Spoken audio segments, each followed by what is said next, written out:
Estimados hermanos, bienvenidos a la clase de la escuela dominical correspondiente a la semana del 28 de septiembre al 11 de octubre. Nuestra clase se titula He aquí, es completo mi gozo. Y vamos a continuar con el libro de tercero de Nefi, los capítulos del 17 al 19. La semana pasada, el domingo anterior, hermanos, tuvimos nuestra conferencia general, que realmente fue hermosa, edificante y muy especial, sobre todo por estos tiempos inusuales y diferentes que estamos viviendo. Los consejos que escuchamos allí son de gran ayuda para nuestras vidas. La semana anterior no grabé ninguna clase y se los hice saber a causa de que cuando hay conferencia general, la clase se extiende desde esa semana hasta la siguiente, por lo cual, siendo la misma clase, he decidido que no la enviaría sino hasta esta semana, para que así todos pudiéramos concentrarnos en los maravillosos discursos y consejos que íbamos a recibir de nuestros líderes generales en la conferencia general.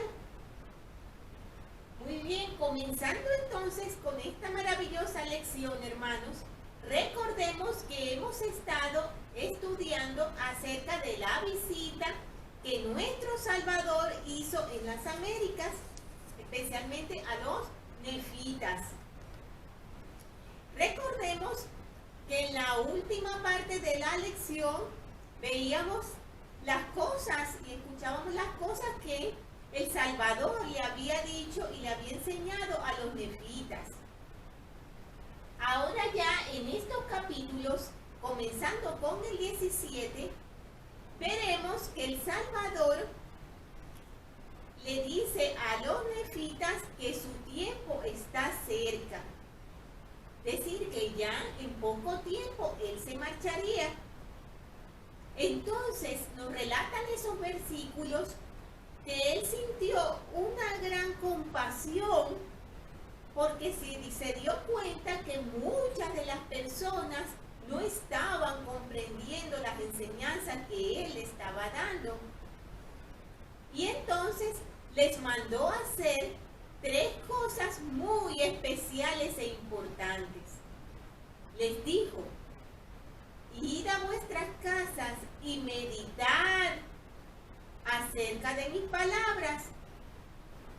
Orad al Padre Celestial para que Él les ayude a comprender y preparar vuestras mentes para cuando yo vuelva mañana podáis comprender todo lo que os voy a enseñar.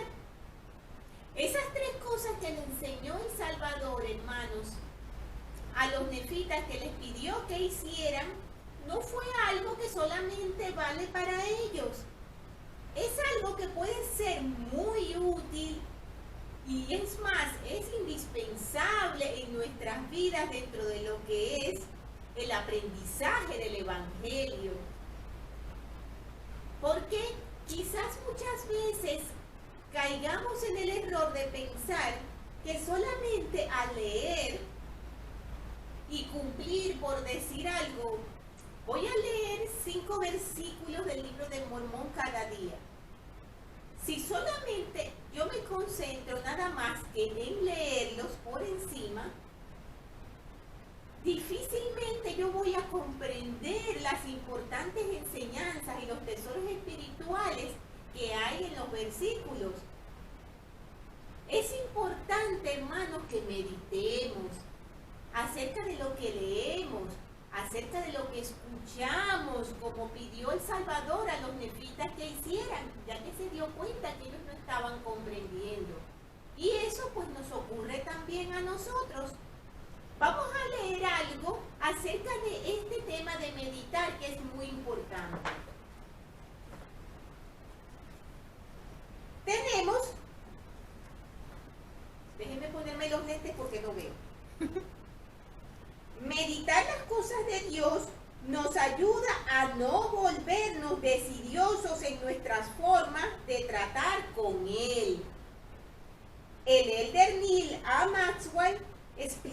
que en la vida es peligroso no internalizar el evangelio de forma regular. Es decir, es peligroso, hermanos, que nosotros llevemos el evangelio de una forma superficial. Lo que mencionábamos al principio, quizás decir, voy a leer 4 o 5 versículos. Y una vez que los leímos, simplemente fue algo como un paso por dar. No lo internalizamos, no procuramos comprender, no lo meditamos, por lo tanto no va a nutrir nuestros espíritus. El elder Maxwell mencionaba también quienes adoraban en torno al Ramyonton habían ritualizado de tal modo su religión que no volvían a hablar de Dios hasta que nuevamente se juntaban una semana después junto al santo púlpito. Alma del 31, capítulo 31, versículo 23. El Ramyonton que menciona allí el elder Maxwell, hermanos, recordemos cuando estudiamos capítulos de Alma y hablamos acerca de los oramitas. Si se recuerdan, cuando Alma llegó allí, a ese pueblo, él se quedó sumamente impresionado de cómo ellos vivían su fe. Recordemos que ellos eran nefitas disidentes que se habían separado. Y el Ramyonton era como una especie de púlpito en alto donde ellos se subían y hacían una oración que era aprendida y era igual para todos. O sea, repetían las mismas palabras. Eso lo hacían un día a la semana. Religiosamente lo hacían, no faltaban. Cada uno subía allí y decía esas palabras. Pero luego, a lo que pasaba ese día, ya no se acordaban más del Señor. Por eso es importante que nosotros dejemos entrar a nuestro corazón y ayudemos a que las palabras del Señor también entren en nuestro corazón a través de la meditación, a través de la oración, buscando la ayuda del Espíritu Santo para poder comprender. Entonces nos dice allí que habían ritualizado su religión, que es lo que estábamos mencionando. Podemos decir, sí, estoy cumpliendo, estoy leyendo las Escrituras, pero lo estoy haciendo como un ritual. Si yo no estoy meditando, si yo no estoy analizando, si no estoy orando para comprender, es como si fuese un ritual que yo repito día a día. El elder Maxwell nos dice, observen la diferencia en la forma en que Jesús instruyó a sus seguidores en este hemisferio. Tercero de Nefi 17:3. Dice, vean cómo se concentró el maestro en la familia, en meditar, orar y prepararse juntos. No debería sorprendernos si convertimos a nuestra religión en una rutina y no le damos la prioridad principal al reino, que la mente y el corazón naturalmente se nos vayan a otras cosas. Allí vemos, hermanos, lo importante que es que nosotros realmente busquemos comprender y no solo leer las Escrituras. Tenemos entonces, continuando con la lección, veremos las palabras que nos dijo el elder Maxwell, y es cómo el Salvador se centraba mucho en las familias, en que se unieran, en que oraran juntas, en que procuraran esa comunicación con el Padre Celestial también juntos, así como de forma personal. Cuando yo leí esto, recordé mucho lo que nuestro amado profeta Russell M. Nelson ha hecho con el Ven Sígueme. No me cabe ninguna duda de que él ha sido inspirado por nuestro Padre Celestial y nuestro Salvador para hacer esos maravillosos cambios. No solamente nos han permitido sobrevivir espiritualmente en estos tiempos tan diferentes, que vivimos en los que no todas las cosas podemos hacerlas en la capilla. Apenas estamos comenzando de nuevo a asistir a nuestras reuniones. Gracias al Ven Sígueme, nosotros tenemos un material que podemos estudiar en nuestros hogares, perfectamente organizado y dividido en lecciones. El profeta constantemente nos ha mencionado de centrar el Evangelio en nuestros hogares. Cuando yo escuché estas enseñanzas del Salvador, sentí un gran gozo en mi corazón de recordar las palabras también de nuestro profeta. Continuando entonces con lo que estaba haciendo el Salvador entre los nefitas, recordemos que mencionamos que los mandó a meditar, los mandó a orar y los mandó a preparar sus mentes para que al siguiente día Él se les iba a mostrar otra vez y entonces ellos quizás podrían comprender mejor sus enseñanzas. Él observó, hermanos, que el pueblo que estaba allí congregado, que no eran pocos, estamos hablando, según nos dicen los versículos, de más de 12.500 personas, entre hombres, mujeres y niños. Él los miró con una misericordia tan grande porque Él los vio muy tristes. Ellos con sus ojos le suplicaban que aún no se fueran. Entonces, Él tenía que marcharse porque tenía que ir a hacer algo muy importante, hermanos. Tenía que ir a visitar a las tribus perdidas de Israel. Las tribus perdidas de Israel, hermanos, nosotros hemos oído mencionar mucho eso con el paso del tiempo en las lecciones que hemos estudiado. El Salvador les mencionó a los nefitas que él tenía otras ovejas que no eran de ese redil, es decir, que no eran las ovejas nefitas que estaban allí en las Américas, tampoco eran las que estaban en Jerusalén. Se estaban refiriendo a las tribus perdidas. Vamos a leer una información acerca de eso que es muy interesante. Tenemos que aunque las tribus esparcidas de Israel se encuentran perdidas hasta donde sabe el hombre, no lo están para Dios. Él sabe dónde están, pues Él sabe dónde las ha llevado. Eso lo tenemos en 3 de Nefi 17:4.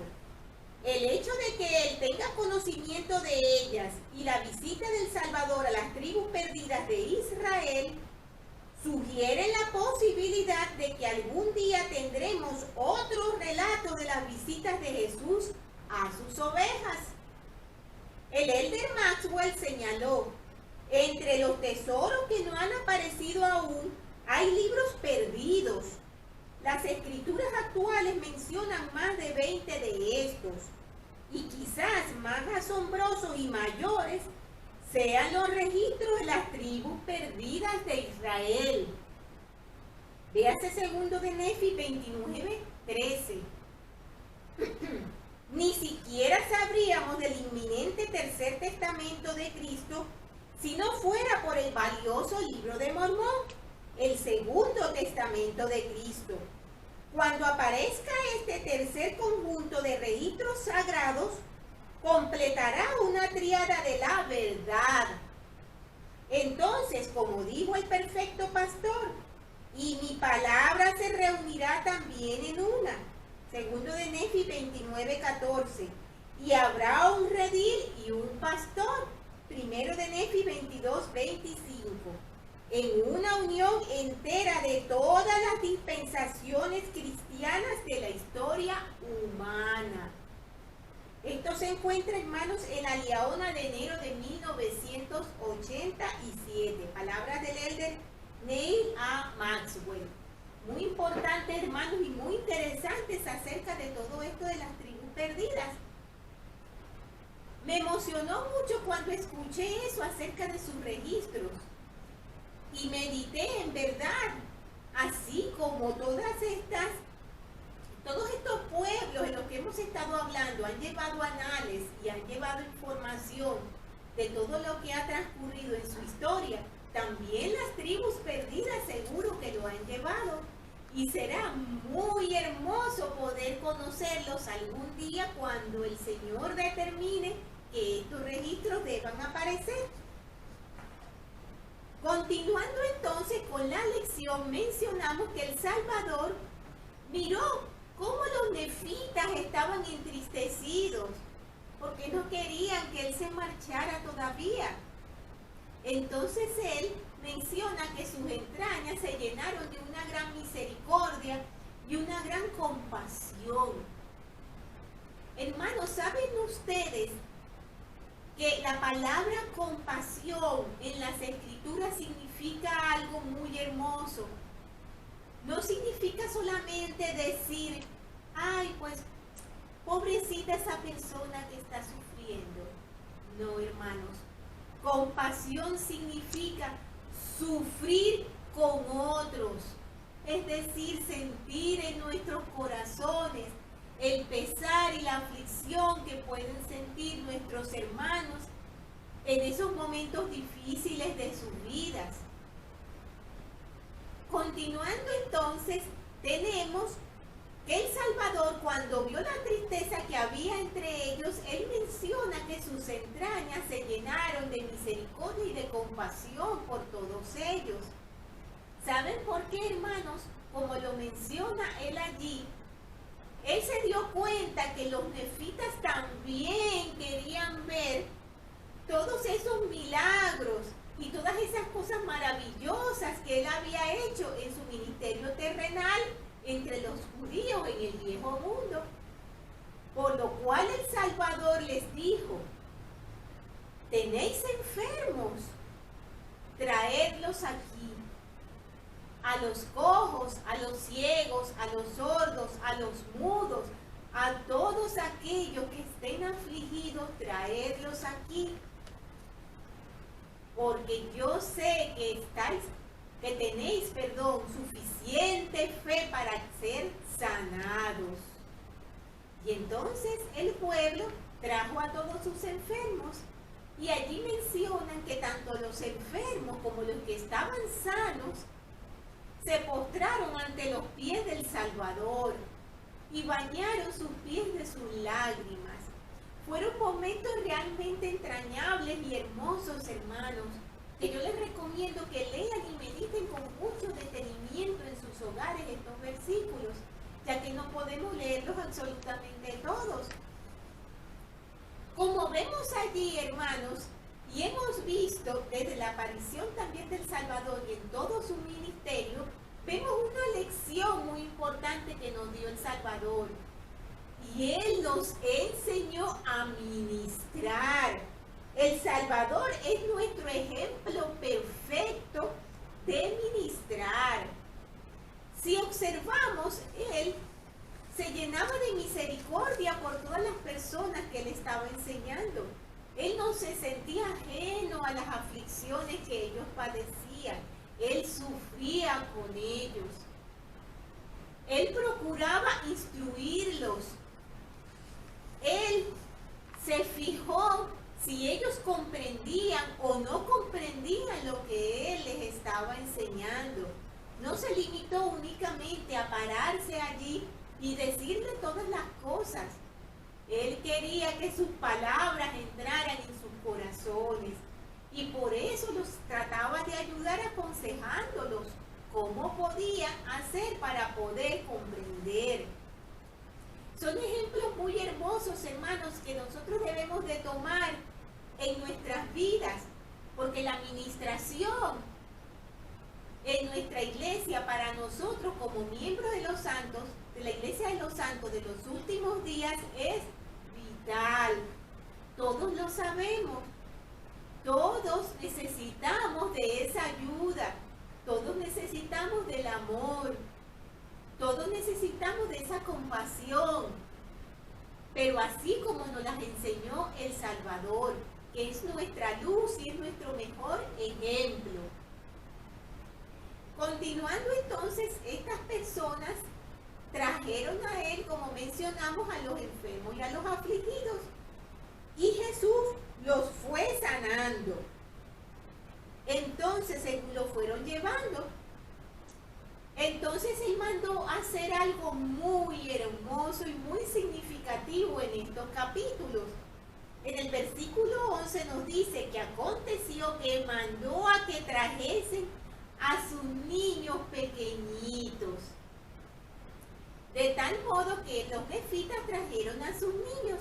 El Salvador estaba en medio y ellos fueron sentando alrededor del Salvador a los niños. Y luego ellos también se sentaron arrodillados, se pusieron arrodillados alrededor también del Salvador. Dicen allí los versículos que el Salvador hizo una oración muy hermosa. Y habían allí palabras tan importantes y tan especiales y tan sagradas que no se podían escribir, no podían ser registradas, como otras que también mencionó. Y dicen en el versículo 16, y de esta manera testifican, jamás el ojo ha visto, ni el oído escuchado, antes de ahora tan grandes y maravillosas cosas, como las que vimos y oímos que Jesús habló al Padre. Así eran de hermosas y sagradas sus palabras en la oración que él hizo. Entonces mencionan que Jesús les dijo que se levantaran y les dijo, benditos sois a causa de vuestra fe. Y les dijo las palabras que tenemos en el título de nuestra lección. He aquí, es completo mi gozo. El Salvador se sentía muy feliz de estar entre los nefitas, de ver su fe, de ver cómo ellos le amaban y querían seguirlo. Entonces, una vez hecho esto, nos mencionan en el capítulo 23 que el Salvador miró a la multitud y le habló y le dijo, mirad a vuestros pequeñitos. Y he aquí, al levantar la vista para ver, dirigieron la mirada al cielo y vieron abrirse los cielos, y vieron ángeles que descendían del cielo, cual si fuera en medio de fuego, y bajaron y cercaron a aquellos pequeñitos, y fueron rodeados de fuego, y los ángeles les ministraron a los niños, hermanos. Qué hermoso todo esto que ocurrió. El Salvador bendijo personalmente a cada uno de estos niños. Y no hablamos de 2 o 3 niños, hermanos. Mencionamos que había más de 2.500 personas allí. Vamos a leer algo concerniente a este tema de los niños, que es muy hermoso y es muy importante que nosotros reconozcamos. En una oportunidad, en una clase, hablamos acerca de los niños y mencionamos que muchas veces les damos poca importancia a sus palabras y sobre todo le damos poco alcance al entendimiento que ellos pueden tener al Evangelio. Y estamos muy equivocados, hermanos. Nuestros pequeños ángeles son muy sabios y tienen una comprensión incluso que puede ser superior a la nuestra. Vamos a leer algo con respecto a eso que pasó con los niños. Mientras servía en calidad de presidenta general de la primaria, la hermana Michelle Grassley hizo mención de la capacidad de los niños para tener experiencias espirituales.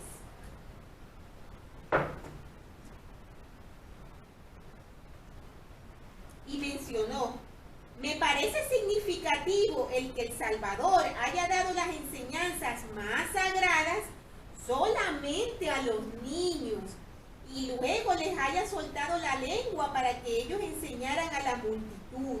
Esto lo leeremos en 3 de Nefi 26, un poquito más adelante, en el versículo 14. Es de extrañar que después de la visita del Salvador a los nefitas, estos hayan vivido en paz y justicia durante 200 años? A causa de la instrucción milagrosa, las bendiciones y la atención que tanto ellos como sus niños recibieron, los hijos de sus hijos perpetuaron la rectitud en el transcurso de muchas generaciones. No subestimemos la capacidad y el potencial que los niños de hoy tienen para perpetuar la rectitud. No hay ningún otro grupo de la iglesia que sea tan receptivo a la verdad. Esto lo tenemos en la Liaona de enero de 1993, hermanos. Muy importante a tomar en cuenta. Continuando entonces con la lección, tenemos que en el capítulo 18 se habla de algo muy importante, hermanos, y es de la Santa Cena. Tenemos que en el primer versículo nos señalan que el Salvador mandó a sus discípulos a que buscaran pan y vino. Cuando se los trajeron, Él los bendijo, los partió y les dio a ellos el vino y también el pan y también el vino. Entonces, nos mencionan que cuando hubieron comido y fueron llenos, mandó a que le dieran a la multitud. Aquí hay una palabra, hermanos, que es importante que analicemos, y es cuando él dice cuando fueron llenos. No pensemos que él se refiere a que eran llenos estomacalmente porque estaban hambrientos y bueno, seguramente se comerían 3 barras cada uno. No se referían a llenar su estómago, se referían a llenar sus espíritus. Algo que es importante que nosotros también hagamos cada vez que participamos de la Santa Cena. Ahorita vamos a hablar un poquito acerca de eso. Entonces mencionamos que él le mandó a que también se los diera a la multitud y les dijo estas palabras: procuraréis hacer esto tal como yo lo he hecho, así como he partido el pan y lo he bendecido y os lo he dado. Y les mencionó también que ordenaría a uno de ellos para que hiciera esto. En el versículo 7 les dijo: haréis esto en memoria de mi cuerpo que os he mostrado, y será un testimonio al Padre de que siempre os acordáis de mí. Y si os acordáis siempre de mí, tendréis mi espíritu para que esté con vosotros. Entonces, mencionan también en el versículo 10: y cuando los discípulos hubieron hecho esto, Jesús les bendijo y les dijo: benditos sois por esto que habéis hecho, porque esto cumple mis mandamientos y esto testifica al Padre, que estáis dispuestos a hacer lo que os he mandado. Y siempre haréis esto por todos los que se arrepientan y se bauticen en mi nombre. Y lo haréis en memoria de mi sangre que he vertido por vosotros, para que testifiquéis al Padre que siempre os acordáis de mí. Y si os acordáis siempre de mí, tendréis mi espíritu para que esté con vosotros. ¿A qué nos suenan esas palabras, hermanos? A la oración para bendecir la Santa Cena, ¿verdad? Y en el versículo 12 les mencionaba: y os doy el mandamiento de que hagáis estas cosas, y si hacéis siempre estas cosas, benditos sois, porque estáis edificados sobre mi roca. Y dijo una advertencia muy importante, hermanos. Él mencionó que si se hacía más o menos de lo que él había señalado, no estarían edificados sobre su roca, sino que estarían sobre terreno arenoso, donde las tempestades y las corrientes podían llevárselos. Tenemos también que en el versículo 15 les habla de algo muy importante y es de orar. Pero vamos a mencionar un momento esta parte de la Santa Cena de la que hemos hablado.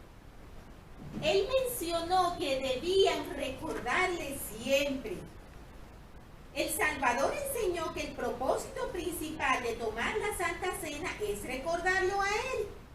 Durante la ordenanza de la Santa Cena tenemos la oportunidad de concentrarnos en el Hijo de Dios, por lo que no debemos permitir que nuestros pensamientos deambulen ni debemos distraernos. Esto es bien importante, hermanos. Muchas veces quizás no nos demos cuenta de cuánto escapa nuestra mente en ese momento tan sagrado y tan especial. Cuando estamos en la Santa Cena, hermano, en esa ordenanza tan hermosa, es un momento sumamente especial e importante en nuestras vidas. Es un momento muy especial para que nosotros nos comuniquemos con nuestro Padre Celestial, para que seamos agradecidos, para que recordemos al Salvador como nos lo ha mencionado Él. Este momento es imprescindible para que nosotros podamos ser llenos durante la Santa Cena, como mencionamos. Llenos en nuestro corazón, no en nuestro estómago. Este momento, hermanos, debemos atesorarlo, debemos protegerlo de pensamientos desviados completamente, de problemas mundanos. Debemos tomar ese momento como el momento más especial de nuestra semana. Debemos pensar que estamos allí con nuestro Padre Celestial, en un momento en el que podemos dirigir hacia Él nuestras más sinceras oraciones, nuestro más sincero agradecimiento por el sacrificio expiatorio de su Hijo amado. Por eso es importantísimo, hermanos, que atesoremos ese momento y no permitamos que ninguna distracción nos aparte de poder disfrutarlo y de poder nutrirnos cada semana. Tenemos también que Lester Oaks menciona la forma en que el ministerio de los ángeles también forma parte de las promesas que se hacen en las oraciones de la Santa Cena. Vamos a leer lo que nos explica él con respecto a esto. Y nos dice, en general, las bendiciones de la compañía y la comunicación espiritual están disponibles solo para aquellos que están limpios. Por medio de las ordenanzas del bautismo y de la Santa Cena del sacerdocio arónico, quedamos limpios de nuestros pecados y se nos promete que si guardamos nuestros convenios, siempre tendremos su espíritu con nosotros. Yo creo que la promesa no solo se refiere al Espíritu Santo, sino también al ministerio de ángeles, porque los ángeles hablan por el poder del Espíritu Santo, por lo que declaran las palabras de Cristo. De esto podemos leer en 2 de Nefi, un poco más adelante de donde estamos ahora, en el capítulo 32, versículo 3. Y así es como los poseedores del sacerdocio arónico abren la puerta a todos los miembros que participan dignamente de la Santa Cena para que disfruten de la compañía del Espíritu del Señor y del ministerio de ángeles. Esto lo tenemos en la Liaona de enero de 1999. Tenemos, hermanos, que aquí hablamos acerca de atesorar ese momento tan especial, ¿verdad?, durante la Santa Cena. Pero hay un consejo que nos dio el Salvador al principio, que es imprescindible y es importantísimo para que nosotros podamos nutrirnos y ser llenos durante la Santa Cena. Y es prepararnos para cuando llegamos a ese hermoso momento. ¿Cómo prepararnos? Leyendo las Escrituras, meditando en ellas, buscando la compañía del Espíritu Santo, orando a nuestro Padre Celestial, rogándole que nos acompañe y nos ayude, concentrándonos en ese momento tan sagrado, preparando nuestras mentes para que entendamos y estemos enfocados en lo sagrado de la ordenanza. Entonces vemos que ese consejo que nos dio el Salvador al principio se los dio a los nefitas, pero que es para nosotros también. Continuando con la lección, tenemos que también el Salvador les dijo en el versículo 15 algo muy importante. Les dijo: de cierto os digo, que debéis velar y orar siempre, no sea que el diablo os tiente y seáis llevados cautivos por él. En el 16, en una fracción nos dice: he aquí, yo soy la luz y yo os he dado el ejemplo. Esas maravillosas y sagradas oraciones que hizo el Salvador, donde él lloraba con ese sentimiento tan hermoso, nos enseña lo ferviente que deben ser nuestras oraciones y cómo debemos hacerlas, porque él enseñó que debemos hacer las oraciones en su nombre. Y entonces les mencionaba en el capítulo 18, en el versículo 18 del capítulo 18. He aquí, en verdad os digo, que debéis velar y orar siempre, no sea que entréis en tentación, porque Satanás desea poseeros para zarandearos como a trigo. Esa expresión de zarandearos como el trigo, hermanos, quizás no todos la entendamos a la perfección.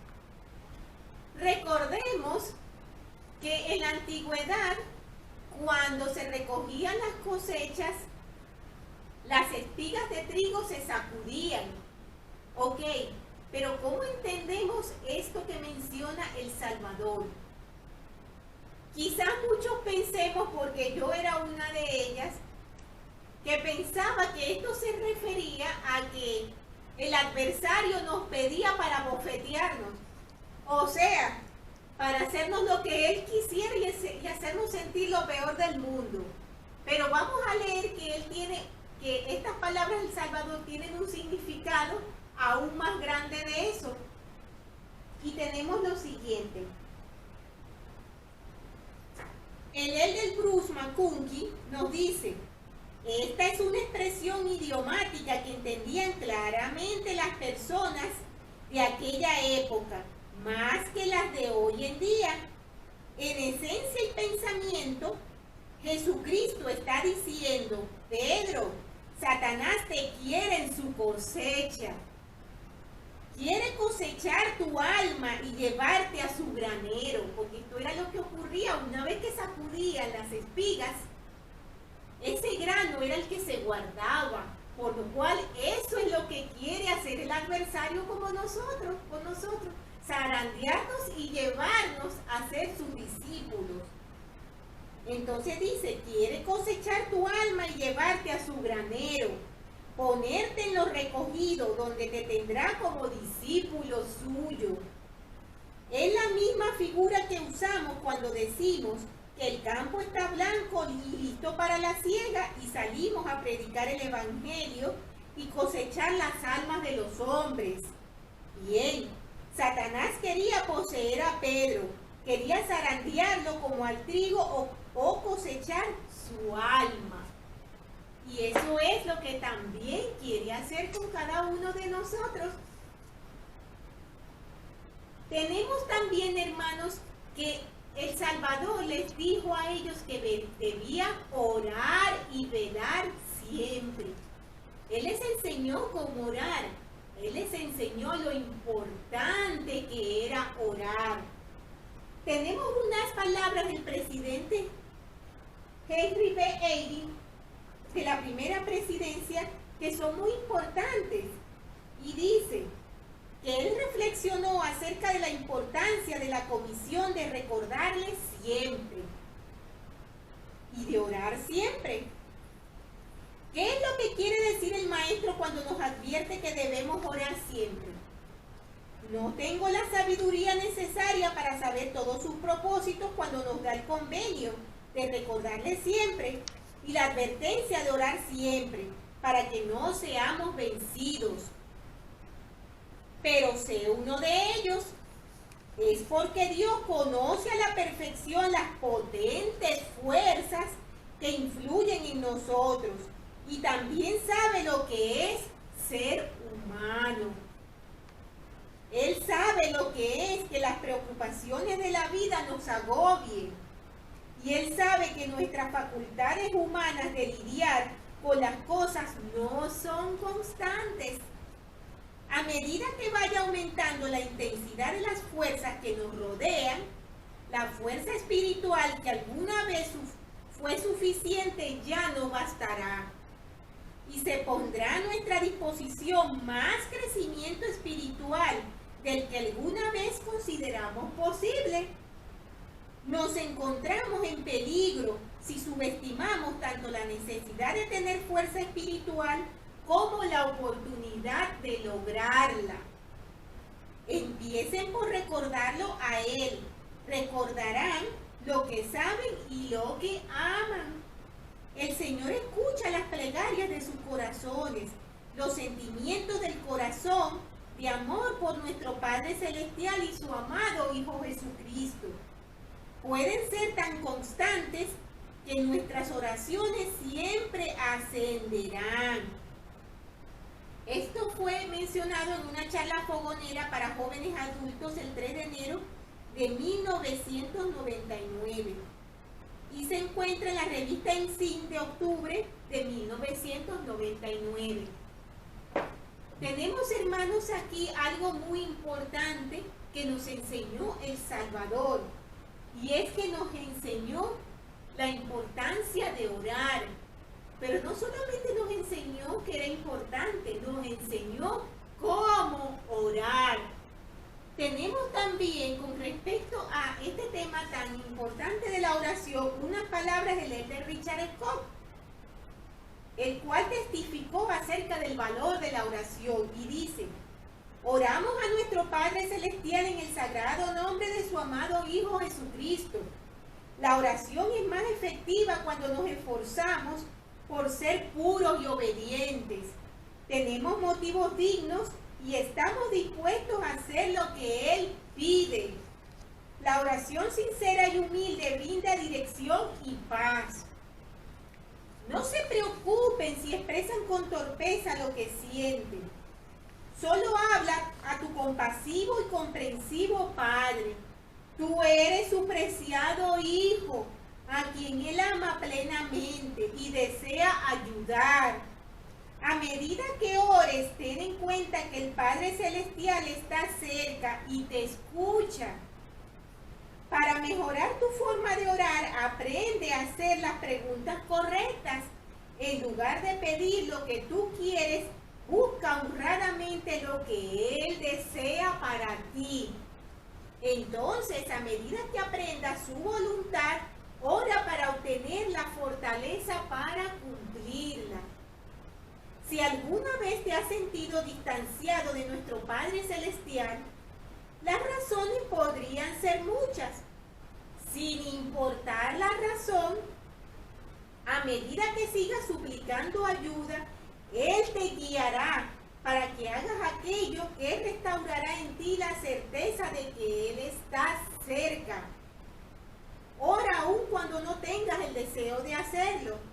En ocasiones, al igual que un niño, no te has comportado bien y piensas que no debes acercarte a tu padre para plantearle un problema. Ese es el momento en el cual tienes que orar más. Nunca pienses que eres indigno de orar. Me pregunto si alguna vez hemos comprendido realmente el poder inmenso de la oración, hasta no habernos encontrado ante un problema abrumador y urgente, y habernos sentido incapaces de resolverlo. Entonces acudimos a nuestro Padre, reconociendo humildemente nuestra total dependencia de Él. En ese caso, es de gran ayuda buscar un lugar apartado donde poder expresar nuestros sentimientos en voz alta por el tiempo necesario y tan intensamente como lo consideremos preciso. Este hermoso mensaje se llama Utilizar el don supremo de la oración, por el elder Richard G. Scott, y lo tenemos en la Liaona de mayo del 2007. Es realmente prioritario en nuestras vidas, hermanos, que reconozcamos que sin la comunicación con nuestro Padre Celestial, cada uno de nosotros está perdido. ¿De dónde si no obtendremos la guía? ¿De dónde si no obtendremos el consuelo tan necesario en cada una de las etapas de nuestras vidas? ¿Cómo entonces obtendremos las bendiciones si no nos concentramos en hablar con nuestro amoroso Padre Celestial? La hermana Eleanor G. Jones tiene un mensaje muy hermoso que yo les animo a que lo busquen y lo lean completo. Se llama El poder de la oración. Y ella menciona algunos aspectos de por qué es importante orar y de lo imprescindible que es en nuestras vidas. Y ella menciona, por medio de la oración, nuestra fe se fortalece, nuestra capacidad de comprensión aumenta, que fue lo que les pidió el Salvador que hicieran a los nefitas. Y recibimos poder para discernir el bien del mal. Por medio de la oración somos guiados a buscar la verdad y aprendemos a amar y a guardar las leyes de rectitud que se establecen en su iglesia y en su reino, y mediante las cuales podemos ser llevados de regreso a la santa y divina presencia de nuestro Dios. Por medio de la oración, las ventanas de los cielos se abren y se derraman bendiciones sobre nuestra cabeza y sobre aquellos a los que amamos y por quienes oramos. Por medio de la oración, las tinieblas que durante siglos se habían cernido sobre la tierra se disiparon y la luz de la verdad sempiterna resplandeció, porque fue mientras José Smith, por entonces apenas un muchacho, estaba orando a Dios para saber cuál de todas las doctrinas que había oído predicar era verdadera. Fue entonces cuando la verdad fue revelada, para que quienes vivían en los días del profeta José Smith conocieran la verdad, así como las generaciones por venir. Hermosas palabras, hermanos, que nos hablan de la importancia de las oraciones. Y aún en los siguientes versículos vamos a ver cómo el Salvador nos menciona más cosas acerca de la oración. Tenemos entonces que continuando dice, por tanto, en el versículo 19, por tanto siempre debéis orar al Padre en mi nombre.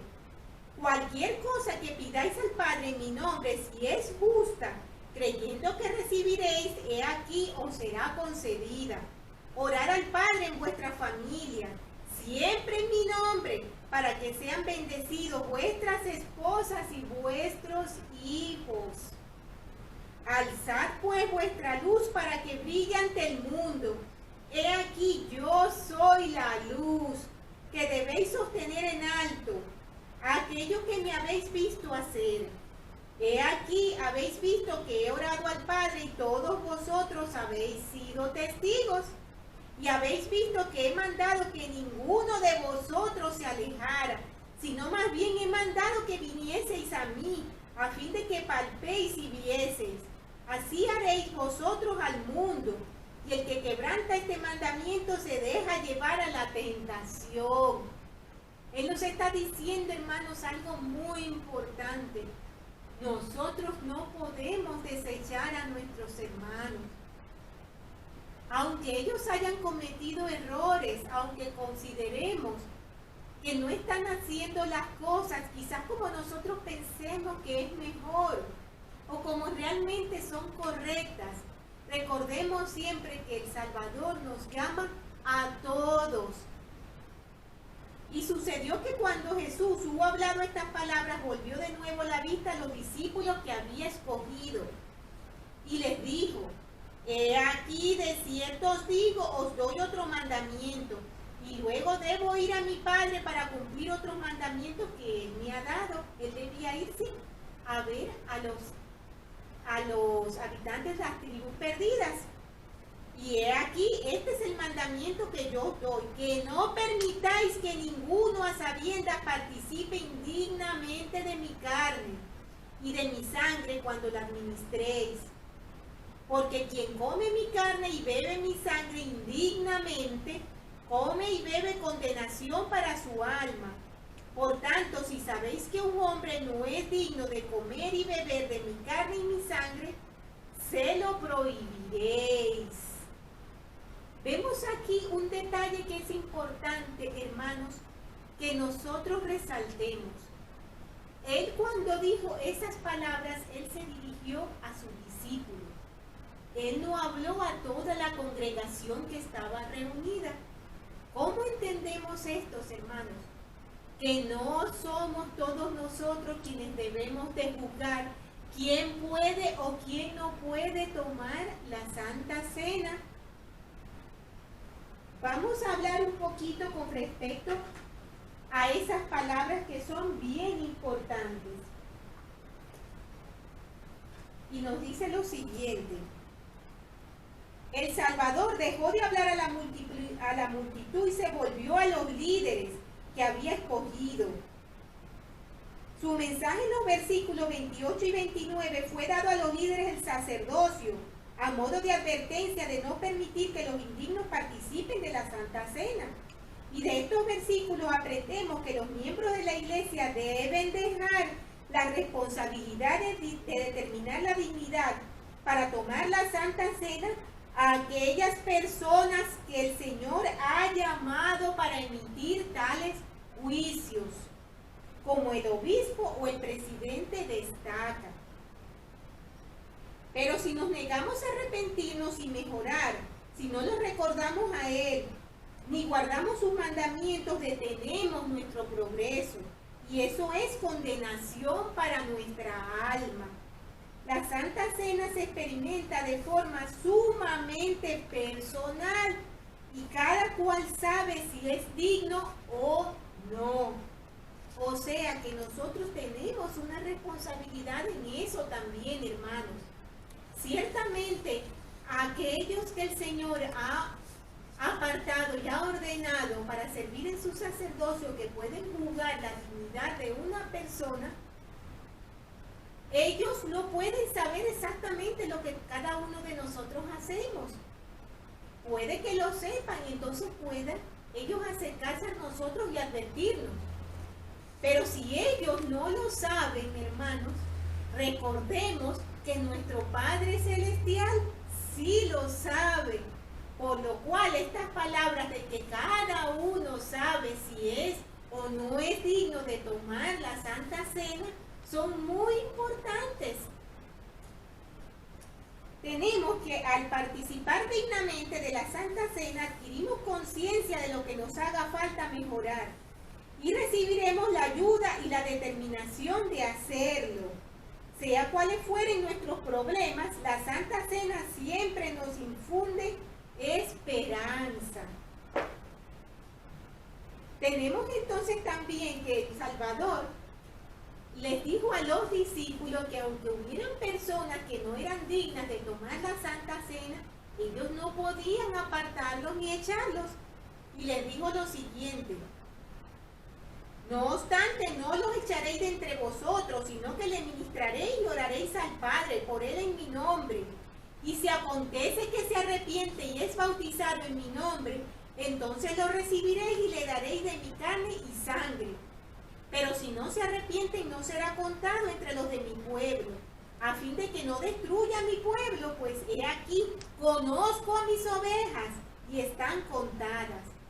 No obstante, no lo echaréis de vuestras sinagogas ni de vuestros lugares donde adoréis, porque debéis continuar ministrando por estos, pues no sabéis si tal vez vuelvan y se arrepientan y vengan a mí con íntegro propósito de corazón, y yo los sane, y vosotros seréis el medio de traerles a la salvación, hermanos.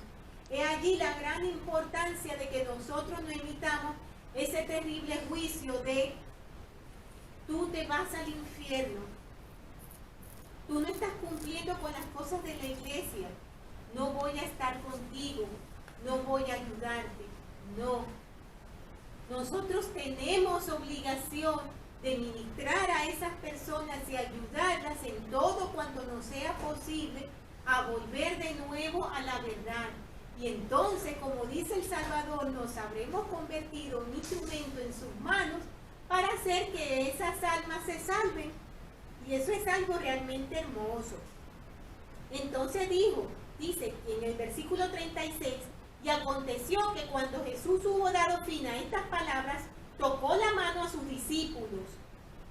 Tocó con la mano a los discípulos que había elegido, uno por uno, hasta que los hubo tocado a todos y les hablaba a medida que los tocaba.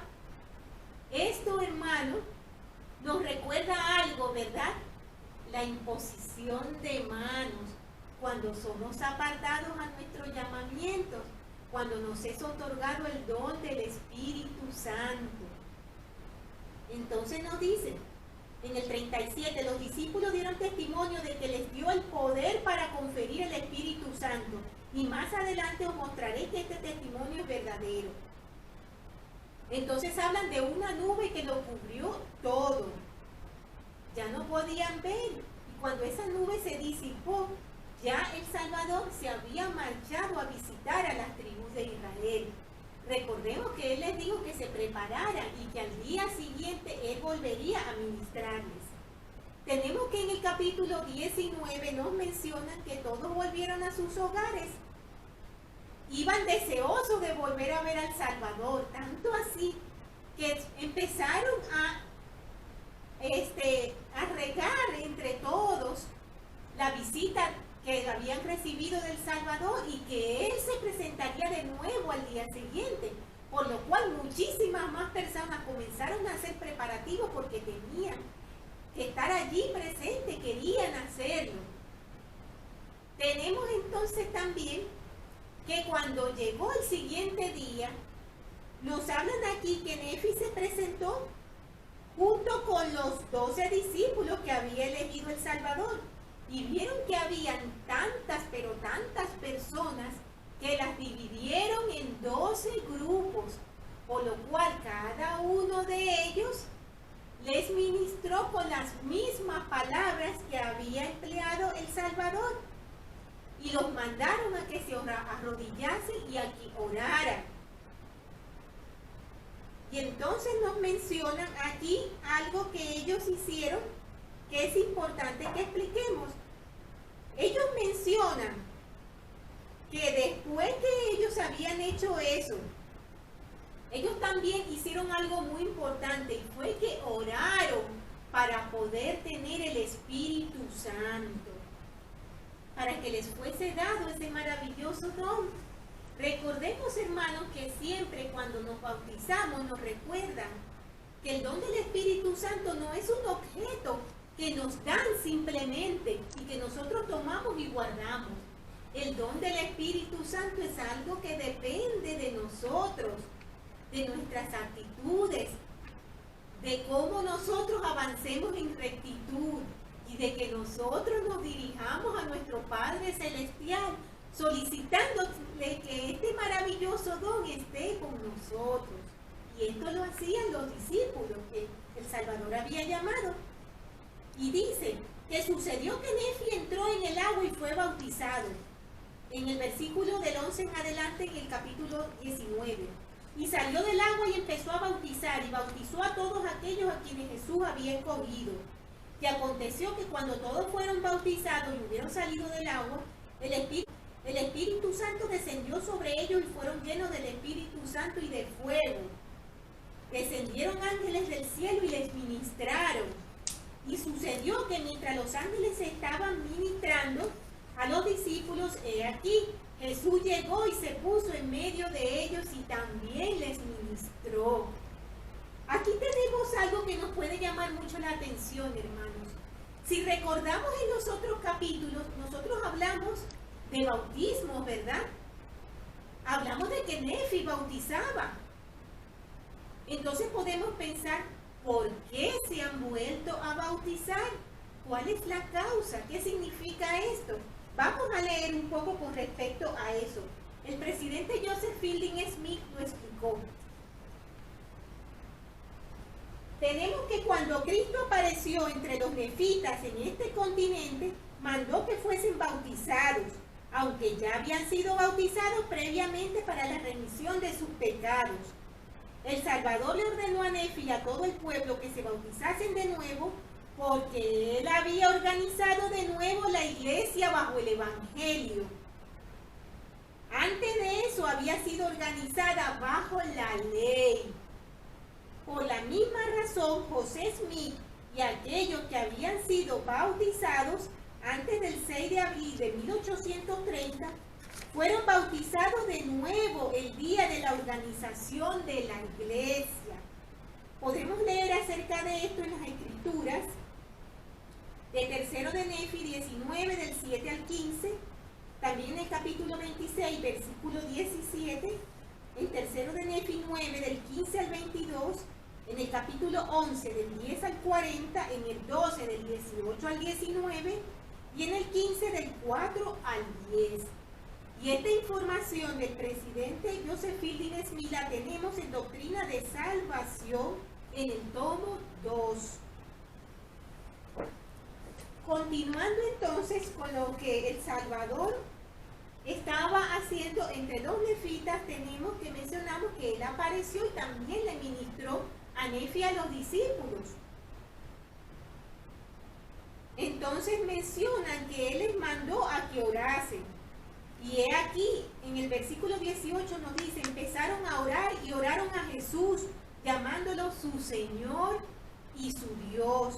Y sucedió que Jesús se apartó de entre ellos y se alejó de ellos un poco, y se inclinó a la tierra y dijo, Padre, gracias te doy porque has dado el Espíritu Santo a estos que he escogido.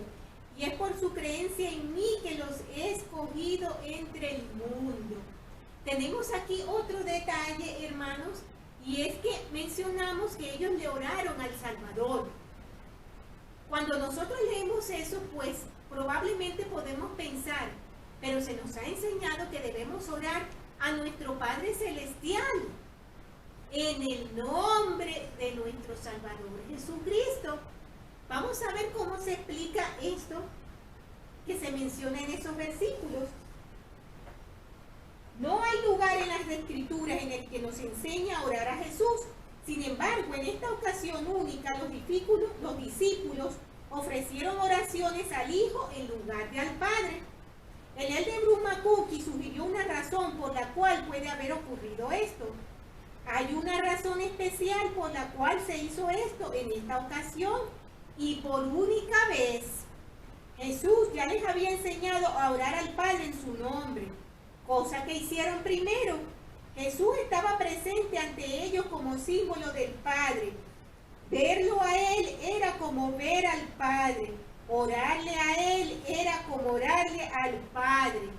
Fue una situación especial y única. Mencionamos también, hermanos, que el Salvador daba gracias a su Padre. El Salvador sentía un gozo muy grande, como nos menciona el título de la clase. Y él constantemente estaba agradeciendo a su Padre por todo lo que estaba ocurriendo, dándonos de nuevo una lección muy importante, que es acerca de que debemos nosotros buscar la compañía constante del Espíritu Santo y también debemos ser agradecidos. tenemos entonces que las Escrituras brindan muchos ejemplos en los que el Salvador expresa gratitud a su Padre. El elder Robert D. Hayes nos dice lo siguiente: la oración es un elemento esencial para comunicarle nuestro agradecimiento a nuestro Padre Celestial. Él espera recibir todos los días, de mañana y de noche, en oraciones sinceras y sencillas, que salgan del corazón nuestras expresiones de gratitud por las muchas bendiciones, los dones y los talentos que Él nos da. Veremos también en los versículos, hermanos, que como mencionamos, el Salvador no solamente enseñó la importancia de orar, sino también cómo orar. Enseñó que debíamos orar en su nombre. Enseñó también de que no debíamos multiplicar mucho las palabras. Eso lo menciona en los versículos. Siempre debemos tener cuidado, nos dice el elder Jim Cook, nos dice que siempre debemos tener cuidado de evitar las oraciones floridas o las oraciones para impresionar. No hay duda de que el Señor no le agrada que lo hagamos de ese modo y que no contestará las oraciones de la persona que no se concentre en el Señor o que no ore con verdadera intención. Algo muy importante, hermanos, que debemos tomar en cuenta cuando nosotros oremos. Y el agradecimiento, hermanos, es algo esencial en nuestras oraciones y en nuestra vida. Es tanto, hermanos, por lo que debemos estar agradecidos. No lo olvidemos nunca. Muchas veces parece que estamos agradecidos solo por las cosas grandiosas y nos olvidamos que nuestras vidas están llenas de pequeñas cosas que nos hacen felices, que nos ayudan, que están presentes en cada uno de nuestros días. El solo hecho de despertar cada día y poder ver a nuestros seres queridos ya es una bendición inmensa de la que nosotros tenemos que sentirnos agradecidos. El saber que nuestro Padre Celestial envió a su único Hijo unigénito aquí a la tierra a salvarnos, y que Él vino a hacer esa misión tan especial y tan hermosa, a traernos la salvación, a traernos la paz, a traernos su amor, su consuelo, es motivo de gozo y agradecimiento en nuestros corazones, hermanos. Cada uno de los talentos que tenemos es algo por lo cual debemos estar agradecidos y debemos reconocerlos como parte de nuestro agradecimiento. Como hemos mencionado en otras clases, es importante que reconozcamos nuestros progresos, hermanos. Una parte importante de ese agradecimiento a nuestro Padre Celestial es aprovechar estas maravillosas verdades que Él ha dejado palpadas en estos libros maravillosos de las Escrituras y en cada una de las lecciones y en cada una de las palabras que nuestros líderes generales y los distintos miembros de la iglesia dirigen hacia nosotros. Somos agradecidos, hermanos, cuando estudiamos, cuando nos enfocamos, cuando meditamos, cuando obedecemos a nuestro Salvador. Por favor, hermanos, no dejemos de hacerlo. No dejemos de estudiar, no dejemos de leer, no dejemos de meditar. Sean cuales sean las circunstancias y pase lo que pase, que siempre nosotros podamos sentirnos llenos de ese gozo de tener todas estas verdades maravillosas en nuestras vidas. Y para ser agradecidos debemos seguirlas, debemos estudiarlas, debemos procurar buscarlas. Sé sin ninguna duda, hermanos, que esta es la iglesia verdadera. Sé que nuestro Salvador vive, que nuestro Padre Celestial vive, que nuestro profeta José Smith es el profeta de la restauración, que tenemos hoy en día un profeta, un vidente y un revelador, que es nuestro presidente Russell M. Nelson. No tengo ninguna duda de que el libro de Mormón es verdadero, de que todas las escrituras y los libros canónicos también lo son. Y no tengo ninguna duda, hermanos, que nuestro Padre Celestial nos ama siempre, nos ama en cualquier momento de nuestras vidas. Y para Él somos valiosos, cada uno de nosotros, no importa lo que hayamos hecho. Y estas cosas con mucho amor y humildad dejo en el sagrado nombre de Jesucristo. Amén. Por favor, hermanos, estudien la siguiente lección que es tercero de Néfilos, capítulos del 20 al 26, y se llama Sois los hijos del convenio. Tengan, hermanos, una estupenda semana, un abrazo muy grande para todos.